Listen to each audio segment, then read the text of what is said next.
Hi, welcome to another session of the Potter's Roundtable from Washington Street Studios, coming to you from the home territory of the ghosts of Harper's Ferry. I'm Phil Bernberg. Today we're going to be discussing, today's topic is pottery mysteries, Thixotropy, Quartz Inversions, and other pottery mysteries. And by that I mean these are topics and subjects that are not well understood or not well defined. Welcome to the Potter's Roundtable, a monthly podcast where we share our passion for the ceramic arts and a collection of topics specific to potters. Remember to subscribe so you don't miss a single episode. Enjoy the show.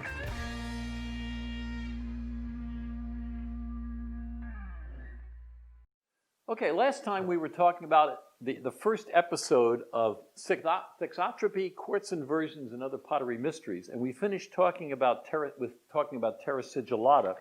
So we're going to move on with some terms that relate to later stages in the processing in the normal processing sequence. So I'd like to talk a little bit about bisque firing. And actually, there's a related term that you may have heard. It's called biscuit firing. So there's biscuit and there's bisque. And there actually is a difference. A biscuit firing is where the first, typically we do two firings when we're firing pottery or ceramics. We do an initial firing to harden the clay and turn it into a ceramic. And then we typically do a higher temperature firing where we actually are densifying the clay and getting the glaze to be mature. Well, a biscuit firing is actually where the first firing is at a lower temperature than the glaze firing. So a lot of times what we, at least in the United States, tend to call a bisque firing, by this older, this distinction was actually a biscuit firing. And a bisque firing, the definition was that the first firing is actually a higher temperature than the glaze firing, which sounds a little strange, but actually this process is used in the ceramic industry a lot because it has some real advantages. One of the advantages is, if you think about it, if I'm firing the clay to get completely dense and it doesn't have a sticky glaze on it, then I can support that piece in some kind of a form or with props or some kind of a setter so that I can make very thin pieces that might, for instance, normally tend to sag or droop when I high fire them. But now I can support them in some kind of a form and while they're being fired so they won't droop.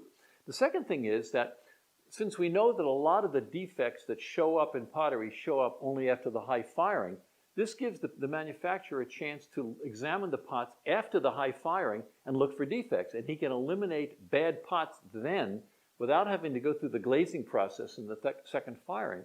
And if the second firing is a lower temperature than the first firing, then the chances are nothing more is going to happen to the pots. I mean, you may get a glaze defect due to bad application, but you're not going to get cracks and splits and the normal things.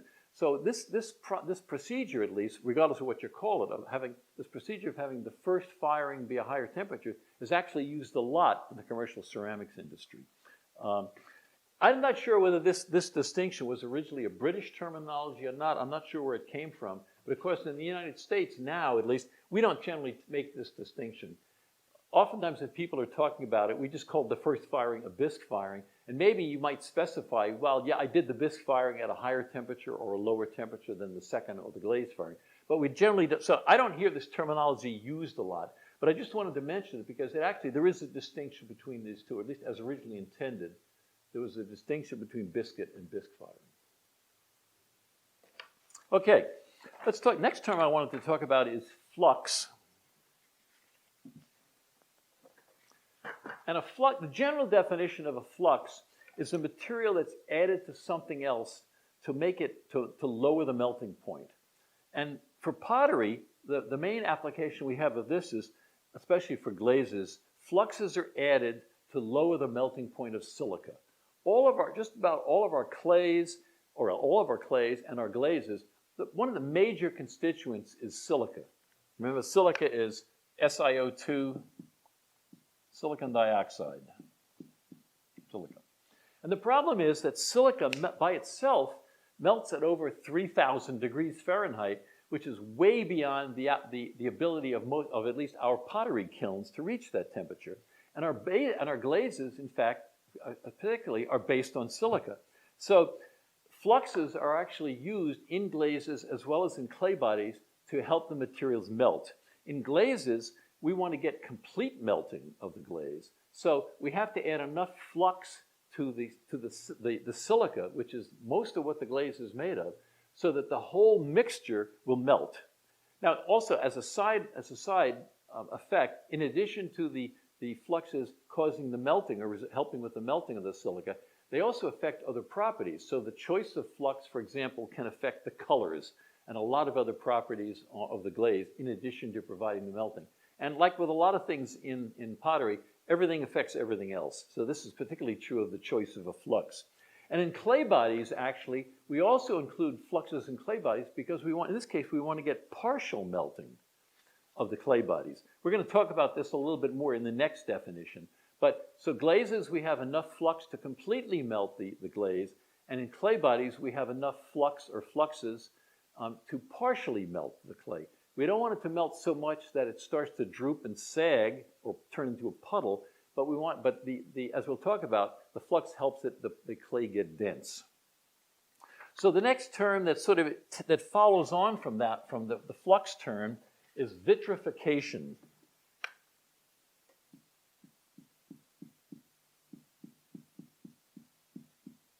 And you've probably heard this term used or thrown around. Basically, the term vitrification means the formation of glass. And so when the word is generally used with respect to clay bodies, people will say, well, that clay body got vitrified, or it got fully vitrified, or it got partially vitrified. What they mean is that during the heating, part of the clay melted, and when it cools, the part that melted actually turns into glass. So that's where the vitrification term applies, that you're actually forming glass in the clay body, or some glass. And by forming this melt, this little bit of melt in the clay, it actually helps the clay get denser and harder than if it didn't happen. There's actually a technical name for this. It's called liquid phase sintering. Just to throw in a little more science here. Liquid phase sintering. And all that means is, by having a liquid, this melt, in the clay body, when you're heating it up, it actually speeds up the process by which the clay gets dense and hard. It goes faster and easier than if the liquid wasn't there. So this is a good thing. This helps our pots get dense. When you say a clay body is, and you'll hear this term, people say the clay body has fully vitrified, all they mean is that the clay body has gotten as dense as it can, or as close to as dense as it can, meaning that there are no holes or big pores or void spaces left in it. They don't mean that the body has turned completely to glass. Technically, if you said something was fully vitrified, in general, you would mean that it completely changed to glass. We don't mean that. All we mean is that it has gotten as vitrified or as dense as it can, as that particular clay body can. Okay? So that's where I think sometimes the confusion come in. People will say, if they understand a little bit about vitrification, they'll hear somebody say, well, the clay body is fully vitrified, and they'll think that it's turned complete, or there's a lot more glass in it than there is. There doesn't have to be a lot of glass in the body for the body to be, quote unquote, fully vitrified. It just means it got dense. Okay, the next term I want to talk a little bit about is Frit.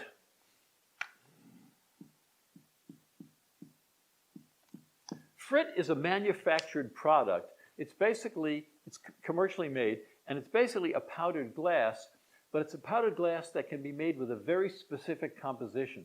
So there are lots of different Frits out there that have lots of different compositions.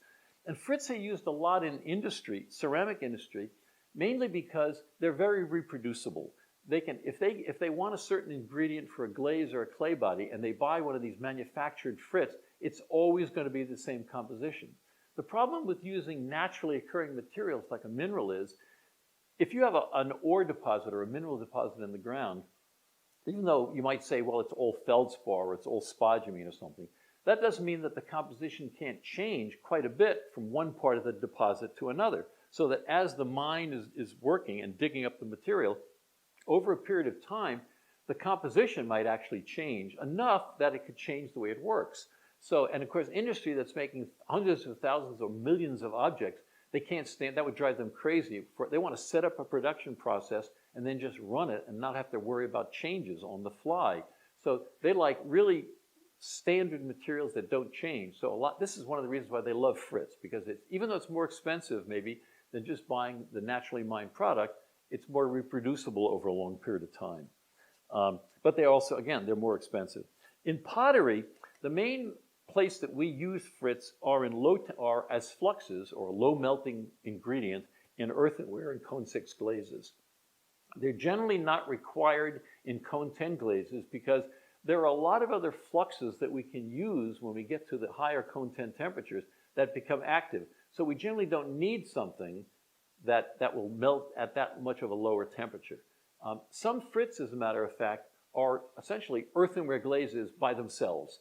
They basically would produce a clear colorless glass, and they melt in the earthenware range, cone 06, 07, 05, that sort of range. And so you'd have a clear glaze just with the Frit itself. And then if you added that as an ingredient to a higher firing glaze, such as a cone 6, it becomes one of the fluxes in the glaze. Okay? All right, ash glazes, the next topic I wanted to talk about. Cone 6, the ash glazes are basically cone 6 and cone 10 glazes that primarily contain wood ash as a flux. Wood ash actually is a really great source of the fluxing elements, the fluxing ingredients, primarily calcium and potassium. And there's always a little bit of sodium and some magnesium. These are all, when we talked earlier, a number of sessions ago, we talked about some of the introductory chemistry, and we pointed out on the periodic table how there are certain elements that act as fluxes, and sodium, potassium, magnesium, calcium, barium, strontium, those are the fluxes. So the nice thing is that wood ash is very rich in two of the most important fluxes, calcium and potassium.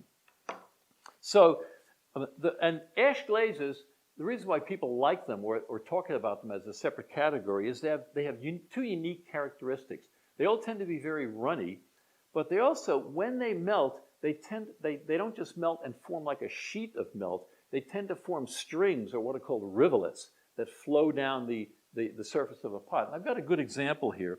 This is the surface of a pot, or a piece of a pot, that shows, this was an ash glaze up to about here. This is the ash glaze, and then it flowed down. This is very typical of the structure that forms with an ash glaze. It forms, they're called rivulets, and they're like little stringy flow patterns. And this is due basically to the chemistry of the ash glaze. It has a unique chemistry. It has a low viscosity. That means that it's very thin and watery when it melts, but it also has a high surface tension, which means that the glaze it's attracted to itself. So when it melts and it's very runny, instead of just flowing down the surface of the pot in sort of a sheet like a waterfall, it tends to pull together and form these strings. So this is the reason why people like these, because of this flowing characteristic. We hope you're enjoying the show. Please take a moment to leave a 5-star review on your podcast platform of choice. It really helps new listeners find the show. Don't forget to subscribe to receive updates as new episodes are released. And if you'd like to support the video and podcast production of the Potter's Roundtable, become a patron. Go to patreon.com and search for The Potter's Roundtable.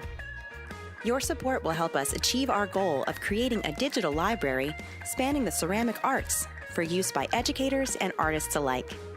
Thank you for your support. Now let's get back to the show.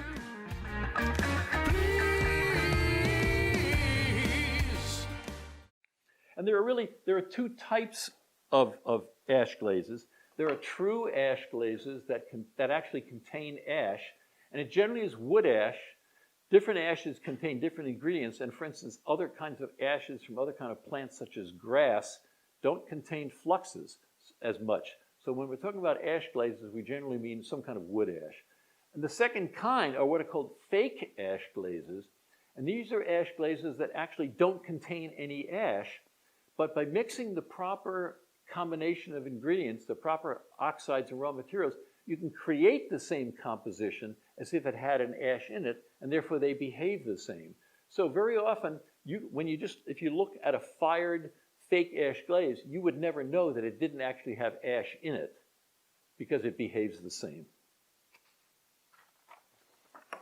Okay, Dennis, how are we doing time-wise? Would that be a good point to stop, or? We're only about halfway. Okay, that's fine. Okay, I'll keep going.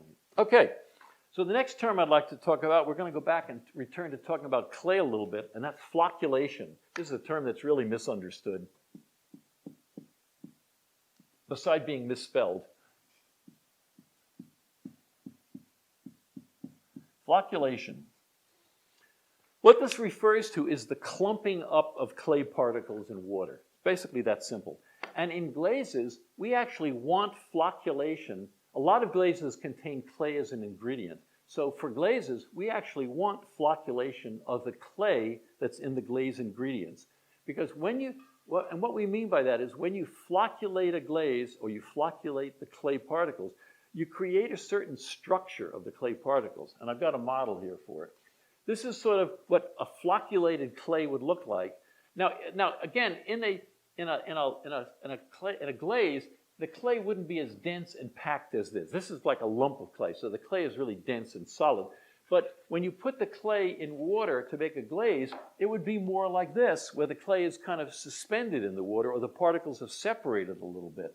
So when I flocculate the glaze, what I'm actually doing is I'm actually changing the surface of the clay particles actually have electrical charges on them because of the atoms that are on the surface. And when I'm flocculating the glaze, I'm actually changing or affecting the charges on the surface so that they tend to want to be attracted edges to sides, and they form this open sort of, I'm going to call it sort of house of cards structure. Well, this is great for a glaze because what this does is when you get the clay particles in the glaze to assume this kind of a structure, what it does is this helps keep all the other ingredients in suspension. Because in these spaces between these other particles are all the other ingredients of the glaze as well as water. So this framework, or this it's called the gel structure, actually helps keep everything in suspension. And also, even when it does settle out, the clay particles still have somewhat this structure. So it's much more easily stirred and broken up. Instead of forming a hard, like cement-like sediment on the bottom of the glaze, it tends to be easier to break up and do this and form this structure. The other thing that's really useful about flocculating a glaze is it also eliminates runs and drips when you're glazing. Because if the glaze has this structure, and let's say I dip a pot in a glaze that's flocculated and I get a layer of this wet glaze on the surface, it's much easier for the water to move through this structure and be absorbed into the pot, and therefore deposit the clay on the surface. So in other words, the layer of glaze doesn't sort of block the water from being absorbed. This open structure actually makes it easier for the water to move through and be absorbed and hold the glaze onto the pot. So there's a real advantage to having a glaze in this flocculated condition. In order to flocculate a glaze or to create this structure, what we do, we add an acid or something chemically that acts like an acid. It may not technically be literally an acid, but things can have acid-like properties. And if we add something that acts like an acid to the glaze or to the liquid, it can induce this flocculation. The best one that I know of to do that is simply Epsom salt. There are commercial products that are sold to do this that are flocculants, but this I can't think of a better one than just plain old Epsom salt. It's normally used, it's sold in grocery stores and it's sold in pharmacies. It typically might come in a container like this. This whole container, this is about you and 100 of your friends' lifetime supply of Epsom salt, and it costs about $4. And it's typically sold like soak your feet. It says a soaking aid for minor sprains and bruises. So it's mainly used. It's been around for a long time. But this is great because when you put it a little bit in water, make a solution of it, and you always use it as a solution. It brings about the flocculation, and the only thing it contributes a tiny little bit of magnesium to the glaze, which doesn't have any effect at all. This is if you're interested, the formula for Epsom salt is magnesium sulfate. That's MgSO4, and it actually contains 7 molecules of water. So it's nothing that's going to contaminate. The sulfate part burns off when you fire the glaze, and it adds a tiny little bit of magnesium, which is insignificant. So you don't have to worry. It's nothing you have to worry about. But the one thing I would mention is I don't recommend including. I've seen glaze recipes where the Epsom salt is actually included in the recipe, And I disagree with that because when a glaze assumes the opposite condition, when it's less than well flocculated, there's no way to know ahead of time how much Epsom salt or flocculant you're going to need to bring it back. So usually when you're adding Epsom salt or you're flocculating a glaze, you do it by feel or by the appearance of the glaze. You add a little bit to the glaze. I think what we're going to do is we're going to probably do a video sometime of how you actually flocculate a glaze and what it looks like, which I think would be a good idea. But you add a little bit, and then you look at the change in the glaze, and you add a little bit more. There's no way to tell ahead of time how much you're going to add. So I generally say, the other thing is also when you're making up a glaze and there's clay in the glaze, most of the time when you first make up the glaze, the clay will be naturally flocculated. So you don't need to add a flocculant at the beginning. When you usually need to add one is later on after the glaze has sat for a while. And then you might need to add one. So I generally, if they include Epsom salt in the recipe, I always ignore it. Okay, one more term I'd like to talk about that relates to these terms that we're talking about here is deflocculation. So this is, I was going to not have to write it all over again, but erase this. Deflocculation.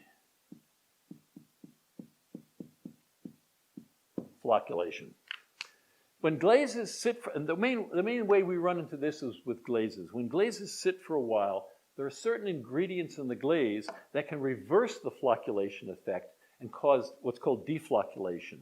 Basically what happens in that is, if this is flocculation, when it deflocculates, the particles separate, and it changes the charges on the electrical charges on the surface of the clay particles are changing, and they're becoming all the same all over. So what happens is the particles repel one another. You know how like charges repel? So what happens is, instead of wanting to be attracted partially like this, they repel one another, and so the clay particles don't want to form any kind of a structure.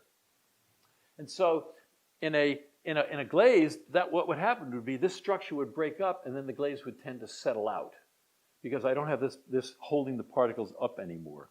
So, and typically what happens also when it does is it forms this very, I'm sure everybody has probably seen this very heavy, dense, almost concrete-like sediment at the bottom of the bucket. That's a good indication that the glaze has become deflocculated. There are certain glaze ingredients that contribute to this a lot, and the main one that I'm familiar with is nepheline cyanide. Also, sodium-containing frits. So the real culprit for this is sodium. Sodium and also potassium tend to change the charges. A little bit dissolves in the water. It doesn't take a lot, and it changes the charges and causes the deflocculation. And nepheline cyanide, for example, that's a rock. That's a powdered rock. But actually, with time, a little bit of it dissolves in the water, a tiny little bit, enough so that the sodium gets in the water and causes the deflocculation. And the same thing happens with frits that contain a lot of sodium. A little bit of this, even though it's glass, a little bit of it dissolves in the water, just a trace, but that's enough to change the charges and deflocculate it. There's a general rule that we think about with respect to these, and that is, and it helps to remember this, that you want flocculated glazes and defloculated slips. And when you deflocculate a slip, what you're actually doing is you're reducing the amount of water that you need to get a certain consistency. Well, this is good because when you deflocculate a clay, the clay might look more like this. The little particles, there's no particular structure. They just all settle out. Now, they may not actually stick together because they're actually there's a little bit of repulsion between them, but they're all sort of separate and they just kind of settle out in a pile. You don't have this kind of an open structure anymore. Well, this is actually good for a slip because if you think about it, with a slip, if you have a lot of water in a slip, whether it's a joining slip or whether you're you're casting something, if you had a lot of water, that means you're going to get a lot of shrinkage when the material dries. And if you get a lot of shrinkage, you're opening yourself up to possible cracking, right? Drying cracking. So the less shrinkage that a slip undergoes, the better you are. So that's a perfect thing to have a deflocculated slip. You don't have as much water. The slip can still be fluid, but you don't need as much water to make it fluid. Therefore, the chances of it cracking when it dries are less. Okay? So it's good to have a deflocculated joining slip, And when you're slip casting, when you're pouring a heavy slip into a mold, basically they're always deflocculated to get that condition. And to deflocculate a slip, what you do is you add sort of the opposite. You add what's chemically called a base or an alkaline material, typically in very small amounts, generally, for instance, like less than 0.5%. And again, you sue it. There's no precise amount. It depends on the clay and the conditions as to what you add. But you might add something like sodium silicate or soda ash, sodium carbonate. Remember, see, there's the sodium coming in. In the case of flocculation, it was a problem, but now we're intentionally adding the sodium because it's helping to do the deflocculation. And again, Darvan 7 is a really good deflocculant, okay? Okay, well, that's the second episode of our topic on pottery mysteries. We have one or two more, depending on how long they go. But anyway, so we're going to wrap this one up with this one, and then we'll continue. But we hope this discussion today has been useful. And again, if this was a lot of information or too much information too fast, and you'd like to hear it again, go to our podcast version and just go, look for the Potter's Roundtable on your favorite podcast platform, and you can hear the auditory part of it. If you enjoyed the presentation, please like it and subscribe to our channel and share it with your friends. It makes it easier for our videos to get found on YouTube. If you didn't like it, by the way, tell us why. Maybe we can do better next time. Also, check out our website, www.hfclay.com. Well, we really want to thank our patrons for supporting our educational efforts. And if you'd like to help us, consider becoming a patron. Go to patreon.com and look for the Potter's Roundtable. We have 5 options, 5 different patronage levels that you could subscribe to. And we decided, instead of naming them the typical gold, silver, bronze, platinum, we decided to give them clay names. So the first level we have is what we're calling a clay patron, and that's for $1 a month.